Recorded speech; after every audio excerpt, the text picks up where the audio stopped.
C'est un endroit où on doit être, qui permet aussi de rêver un peu à l'aménagement de demain.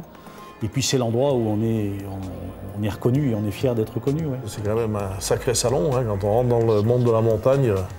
C'est vraiment une ouverture sur toute la pluralité, en tout cas de l'activité. C'est vraiment un point d'échange. On fait le bilan de la saison passée et puis on regarde devant les commandes à venir et les projets à venir. Souvent, quand les personnes me disent « Ah, on vient au prochain SAM », ils se reprennent et puis ils disent « Ah non, Mountain Planet ».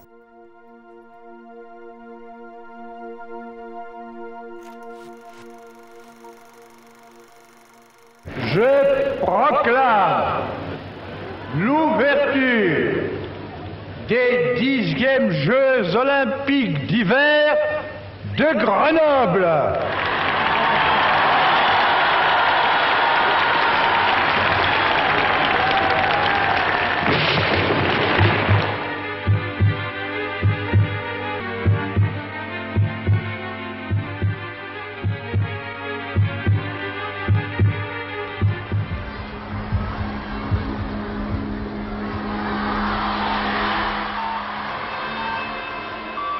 Les Jeux olympiques de 1968, ouverts par le général de Gaulle, ont élevé Grenoble au rang de capitale internationale des sports d'hiver.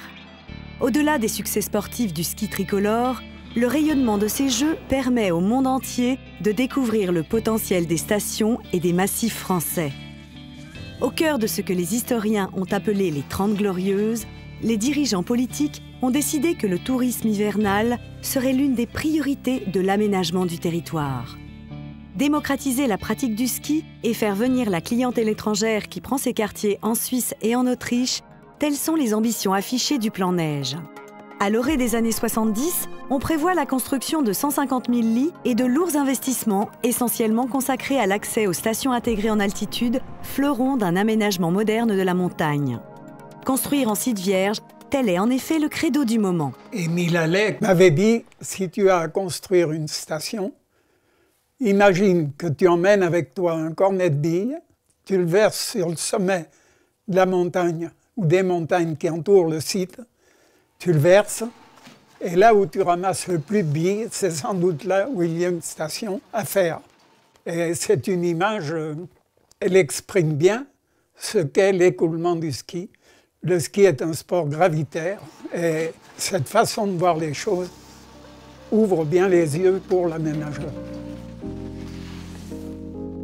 Un peu partout, remontées mécaniques, immeubles, routes, pistes poussent comme des champignons. On équipe à tout va, tout pour la neige et le ski, qui seuls, pense-t-on, peuvent sortir la montagne de son isolement. L'État a décidé de désenclaver toutes les communes de montagne par la route, ce qui a permis, dans tous ces villages, aux gens de partir plus facilement. Mais si à l'époque, on avait désenclavé nos villages par téléphérique, eh bien, qu'il pleuve, qu'il vente, qu'il neige, le jour, la nuit, ça marchait. Et combien coûtait cet appareil par rapport à la route? Certainement des dizaines de fois moins. De 1964 à 1974, en 10 ans, l'industrie de la neige, fer de lance de l'économie touristique, progresse à un rythme spectaculaire. Plus de 10% d'augmentation annuelle du nombre de skieurs. Mais même en courant le risque d'un équipement que les défenseurs de la nature jugent outrancier, peut-on impunément tout axer sur la neige, cette matière première si capricieuse? L'hiver 73-74 donne un crédit particulier à cette interrogation. Il a fait presque trop beau pendant les vacances de Noël dans les Alpes. La neige était rare, en effet, et les pisteurs ont eu bien du mal à rendre les pistes praticables, à étaler ces flocons que le soleil et le ciel bleu faisaient fuir. Pourtant, toutes les stations ou presque ont affiché complet. Plusieurs milliers de skieurs ont envahi les pistes dès le premier jour des vacances. Une station pourtant a trouvé un autre moyen pour ne pas manquer de neige, la fabriquer. C'est ainsi que Flaine vient d'équiper une de ses pistes d'une batterie de canons à neige. J'ai été voir des installations en fonctionnement tout près de la frontière du Canada et je me suis aperçu qu'une de ces stations dans lesquelles il y avait des canons à neige avait reçu à peu près 3000 voitures dans ses parkings, alors que la station voisine à la même altitude en avait 50. Ça m'a paru concluant et je me suis dit qu'il fallait tâcher de lancer le procédé en France et en Europe par la même occasion. Au matin, 30 cm de neige, presque damée, recouvrent la piste. Vous voyez, voilà la neige que nous fabriquons. C'est une neige, vraiment, elle ressemble beaucoup à la neige naturelle. D'ailleurs, c'est une neige naturelle, simplement elle est fabriquée et on provoque les conditions atmosphériques pour avoir de la neige. 1973, 1974 sont des dates importantes. Les grandes stations ont été créées, de nouvelles petites unités ont vu le jour, mais par la suite, il n'y a plus eu, à partir de 1980, de nouvelles créations. Tout le monde s'interroge. N'oublions pas qu'à cette époque-là, on essuie une première crise, la première crise pétrolière. L'économie est en panne. Et malgré tout, le développement se poursuit. Vous avez profité du développement des stations? Bah oui, il ne faut pas dire qu'on n'est pas content. Quand même, ça fait évoluer le pays, il faut bien le reconnaître. Moi, j'ai des moutons. Si je vends mes agneaux, c'est bien encore... le boucher, il faut bien qu'il les passe quelque part. C'est pas rien que les gens du pays. S'il n'y avait pas eu un peu les stations et tout ça, il y a les clients comme maintenant, ça vient des colonies, ils viennent visiter, ils viennent acheter, tout ça. Ça m'a permis à moi d'être mieux payé, comprenez. C'est dans ce contexte mi-euphorique, mi-préoccupé que Grenoble lance le SAM, le Salon de l'aménagement en montagne. Dès la première édition, 150 exposants répondent à l'appel de Philippe Lamour, Raymond Koch, Paul Rambaud, Hubert Dubedou, Jean Roger, Jean Faure, Michel Lacroix, Jean Bacquart ou Michel Drapier, tous hommes de conviction. Leur slogan, l'homme et la montagne font le point. Leur ambition, un développement harmonieux de tous les massifs montagneux. On voit poindre cette notion de développement durable dont on va beaucoup parler ensuite, dans les années 80-90, un des créateurs d'ailleurs du SAM, Philippe Lamour, probablement le premier, qui a évoqué cette nécessité de développement durable, tout particulièrement en montagne. C'est ce que nous voudrions maintenant, c'est réunir tous ceux qui, à un titre quelconque, s'intéressent à la montagne, agriculteurs, artisans, touristes, skieurs, alpinistes et également les collectivités locales au premier chef, tout ce qui représente les divers intérêts de la montagne pour que les pouvoirs publics aient un interlocuteur qui représente toute la montagne et tous les montagnards. Le but du salon est justement d'essayer de réunir les aménageurs et ceux qui souhaitent un aménagement plus diffus, disons les responsables de l'agriculture. Nous souhaitons que la montagne s'harmonise, que la vie en montagne devienne facile, devienne tout au moins plus facile qu'elle ne l'est aujourd'hui. Sur 1/5 du territoire, il y a malheureusement très peu de personnes qui y vivent, puisque seulement 2,5 millions de Français vivent aujourd'hui en montagne. Il faut faire quelque chose pour la montagne. Quelques années plus tard, le président de la République de l'époque viendra à Vallouise et prononcera ce fameux discours de Vallouise. Finalement, l'endroit est bien choisi. Le président de la République s'exprimait là où on venait de créer le parc national des écrins. C'est toute la montagne qu'il faut protéger pour lui permettre de mieux vivre. Et donc, sur ce point, je vous annonce qu'une directive nationale d'aménagement du territoire sera prochainement établie. Elle fixera notamment les nouveaux principes d'aménagement suivants. Ce fameux discours de Vallouise verra la mise en œuvre des procédures unités touristiques nouvelles. Là encore, développement durable, parce que ces unités touristiques nouvelles ont pour but finalement de réguler l'aménagement en montagne. Les SAM qui se sont déroulés jusqu'en 90 ont été une période de grande réflexion, qui a conduit d'ailleurs à la loi montagne de 1985. Une loi qui est absolument fondamentale. Nous avons été directement concernés par cette loi montagne qui a érigé l'exploitation des remontées mécaniques en service public. C'est pas rien. Les années 80 catapultent les sports de neige vers les sommets de la réussite populaire et en conséquence économique. Dans un contexte qui s'apaise, sans prise de bec entre les écolos et les aménageurs, une approche plus ludique fait la part belle aux nouvelles glisses. Dans la concurrence qui se durcit, la Suisse, l'Autriche et bien sûr la France soignent particulièrement leur image. Pour séduire la clientèle, tout est bon. Place à la communication et à un marketing de combat en direction des 60 millions de skieurs à conquérir à travers le monde. Dans un climat de plus en plus concurrentiel, le SAM est plus que jamais un passage obligé.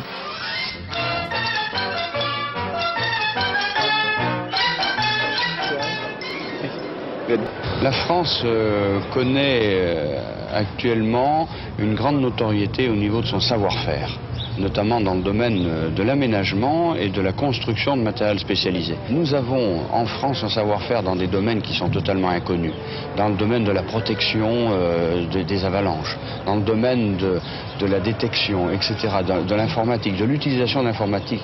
Donc nous avons des savoir-faire et nous devons les faire connaître et les vendre à l'étranger.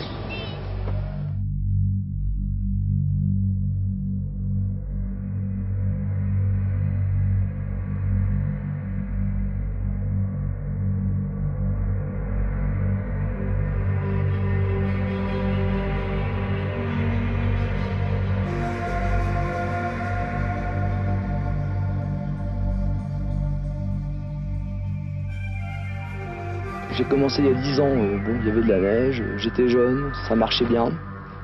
10 ans après, il n'y a plus de neige, le marché du sport d'hiver a stagné, bon, je me fais du souci.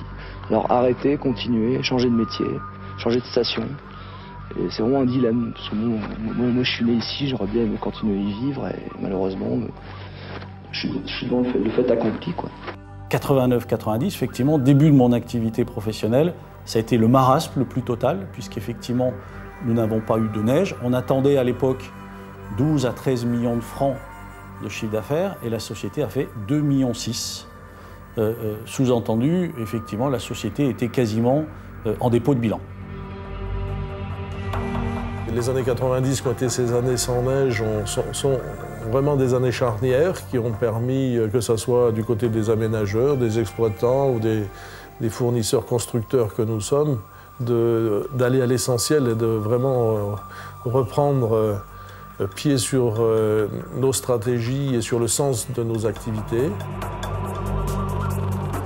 Le défi le plus important que nous ayons relevé depuis une quarantaine d'années, c'est assurément celui de la neigeculture,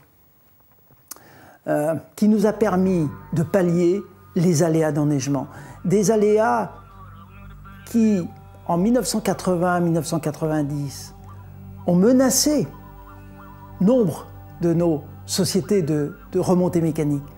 Et je constate aujourd'hui que, grâce à cet enneigement, notre économie est d'une certaine manière sécurisée.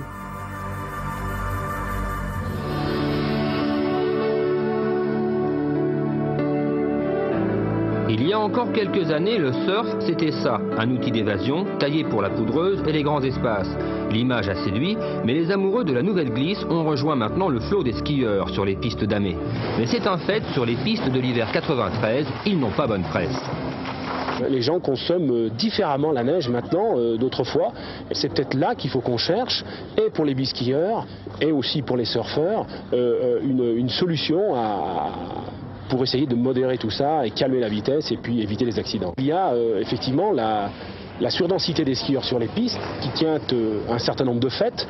D'une part, à l'augmentation très importante qu'on a vue durant ces dernières années du débit des remontées mécaniques. Nous avons élargi les pistes qui sont devenues de gigantesques espaces ludiques où effectivement on peut constater que les gens ont plus tendance à vouloir faire de la vitesse que du ski. La neige fascine. La neige est le catalyseur en quelque sorte de l'économie de nos domaines skiables.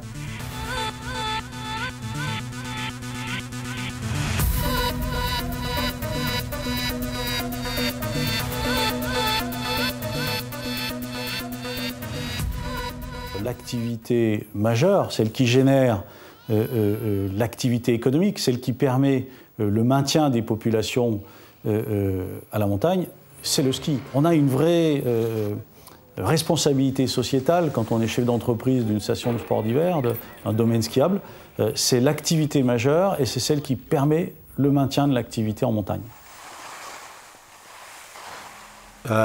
Ich glaube, wir haben irgendwo zwei, ich sage mal, Meilensteine, die jetzt bezogen auf den Alpenraum eine gewisse Auswirkung und eine gewisse Veränderung mit sich gebracht haben. Zum einen die Standardisierung von kuppelbaren Bahnen.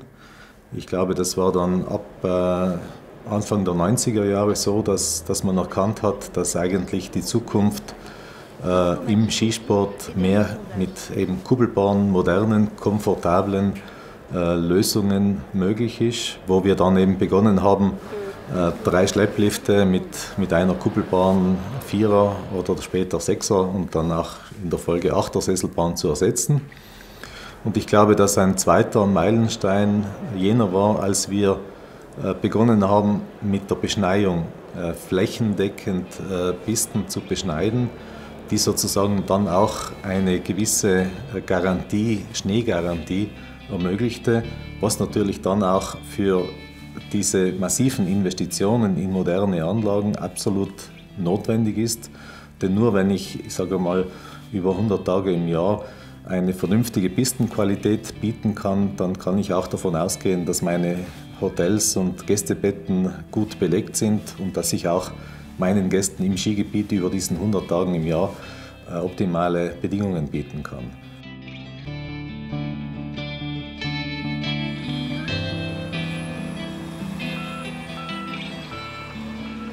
L'objectif, ce n'est pas équiper 100% des pistes avec la neige de culture. L'important, c'est de pouvoir sécuriser l'ouverture de la station, de chaque remontée mécanique, de permettre aux exploitants de vendre le forfait pour leurs clients, permettre aux clients de venir skier sur une partie importante de la station. Mais les stations en Europe sont déjà effectivement assez bien installées.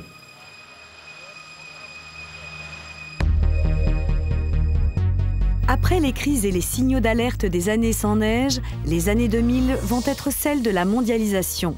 Le ski, le snow business, ne connaît plus de frontières. Cession, acquisition, émancipation, c'est l'ère du regroupement, de l'hyper-professionnalisation et de l'import-export des savoir-faire. La culture de la neige, efficace pourvoyeuse d'emplois, impose sa loi aux 4 coins de la planète. Mais à l'heure du réchauffement climatique et alors que la clientèle manifeste sans cesse de nouvelles exigences, peut-on encore parler de stations de ski? Et dans un marché désormais mature, l'heure n'est-elle pas à une diversification inévitable? Globalement, c'est une réussite parce que je pense qu'on a développé le tourisme en montagne, on a permis à des régions complètement déshéritées, je pense à la Savoie. La Savoie est actuellement une des meilleures économies nationales, alors que quand on a démarré les stations, on était au bas de l'échelle.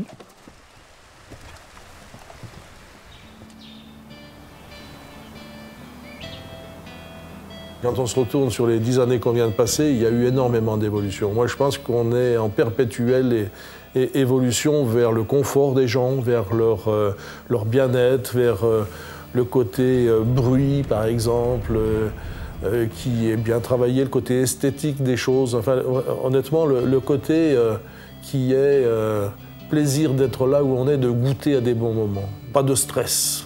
Et ça, c'est difficile à expliquer sur un plan purement technique, mais pour y arriver, il y a eu beaucoup d'évolutions sur le côté technologique des choses et sur le côté environnement des choses. On peut parler de performance, c'est-à-dire des cabines de plus en plus grosses, mais surtout aussi d'esthétique. Il y a l'esthétique des véhicules, ce qui fait que souvent des installations se singularisent par la qualité du design de leur cabine. Il faut reconnaître qu'on est arrivé maintenant vraiment à une technique au point. Il ne faut pas avoir peur de dire qu'une station de montagne, une station de sport d'hiver, puisse devenir une station de loisirs au sens large du terme. Les clients que ce soit d'ailleurs à la journée ou en séjour, viennent dans un environnement pour éprouver un certain nombre d'expériences et de sensations, dont le ski est un élément majeur, mais pas uniquement le ski. Et donc, moi, je n'ai pas peur de dire que aujourd'hui, les stations de sport d'hiver doivent faire feu de tout bois pour diversifier leur offre, pour intéresser une clientèle plus large et en tout cas ne pas ringardiser le ski. On ne va pas voir le Luna Park à la montagne parce qu'il y a des valeurs, même la clientèle vient à la montagne parce qu'il y a un environnement, parfois connotation traditionnelle, très clairement. Pour autant, une activité reste une activité de loisir.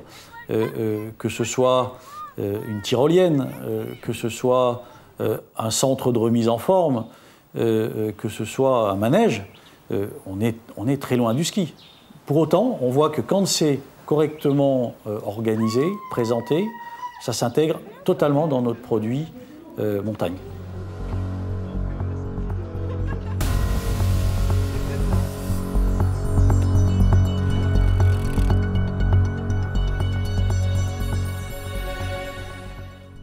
Hier ist es ganz klar, dass wir überschaubare Dimensionen in Zukunft haben werden, weil es im Wesentlichen um Ersatzinvestitionen geht. Es gibt ja eigentlich keine Neuerschließungen im Alpenraum mehr. Was wir hier im Alpenraum des Öfteren noch haben, ist eine Verbindung von zwei Skigebieten, wo man dann akzeptiert, dass beispielsweise auch eine neue Piste über ein Tal gemacht wird, um zwei kleinere Skigebiete zu verbinden, weil natürlich die Überlebensfähigkeit von einem großen Skigebiet wesentlich höher ist als von einem kleinen Skigebiet. Und ich glaube, dass hier auch die Politik erkennt, dass es mitunter notwendig ist, eben kleinere Zusammenschlüsse zu ermöglichen, um den Fortbestand zu garantieren.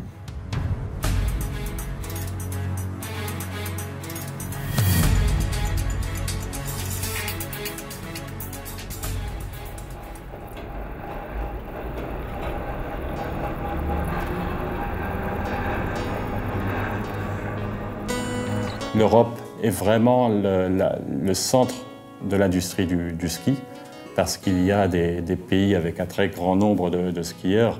La France est le premier ces 2 dernières années.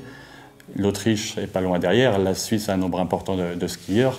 Si on additionne tous ces pays de ski, on a vraiment la majorité de l'industrie du ski en Europe. Et l'Europe a toujours été une référence, a toujours été pionnière dans le développement de l'aménagement de la montagne, dans le développement des différentes techniques. Je pense qu'il faut garder cette référence parce que les clients aiment la France, reconnaissent que la France a toujours été précurseur, aiment venir visiter nos belles stations, savent que nous avons une capacité d'accueil, d'hébergement très importante. Et ça, il faut l'entretenir. Au niveau, la France attire les skieurs, elle doit aussi attirer les stations de ski, les exploitants à travers Montagne Planète. L'évolution qui est en train de se faire, c'est vraiment du professionnalisme. On est en train de grandir tous ensemble et je pense que c'est ça l'objectif de Montagne Planète. Et de ce côté-là, le virage pour moi est aussi salutaire et on va l'accompagner parce qu'on sera fiers les uns et les autres de pouvoir inviter, y compris des gens qui naturellement n'étaient pas dans le monde du ski au départ. Et c'est ça qui est en train de se passer. Les marchés émergents pour nous, pour l'activité de la neige de culture, sont l'Asie, la Russie, les pays de l'Est. Finalement, si on analyse un petit peu, ces gens-là viennent généralement à Montagne Planète, à Grenoble, et commencent petit à petit à s'équiper en regardant un petit peu le modèle français. Cette internationalisation de Mountain Planet va être une véritable, je dirais, révolution pour ce salon. Et en même temps, va démontrer combien on vit l'ouverture de la montagne au niveau mondial.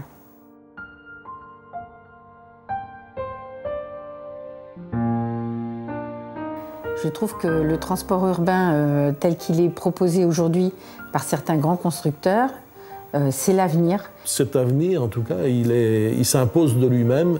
Et notre expérience montagne nous met dans une situation, en tout cas, d'être déjà bien mature.